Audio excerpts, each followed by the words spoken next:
বিষয়টা হচ্ছে কোর্টের নির্দেশে সিবিআই এর হাতে তদন্ত গেছে। এর আগে লালবাজার তদন্ত করছিল, এটা কোর্ট পর্যবেক্ষণ করে সিবিআইকে দিয়েছে।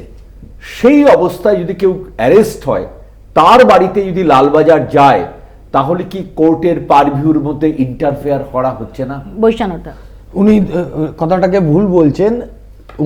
কলকাতা পুলিশের যারা গেছিলেন তার সহকর্মীর বাড়িতে তারা গেছিলেন, তারা নিশ্চিত। আমি তো কলকাতা পুলিশের মুখপত্র নেই, কিন্তু শুভেন্দু অধিকারী এত কথা বললেন তো, আপনার একটা আমার এখানে ফোনে আছে, শুভেন্দু অধিকারী এই জুনিয়র ডাক্তারের আন্দোলনে যে যাদবপুর ইউনিভার্সিটির ছাত্ররা গেছিল তাদেরকে মদখোর, গাঁজাখোর, চরসখোর এসব বলেছেন। এই আমার কাছে ভিডিও আছে, আমি বললে বার করে আপনাকে দেখিয়ে দেবো। সুতরাং শুভেন্দু বাবু বা বিজেপি মিঠুন বাবু, এরা ঘোষিত বিজেপি, তারা সবসময় আমরা বাংলা আমার কথাটার উত্তর দিলেন। আরে আপনি যখন হ্যান্ডওভার করা হয় তখন কি তার মানে কলকাতায়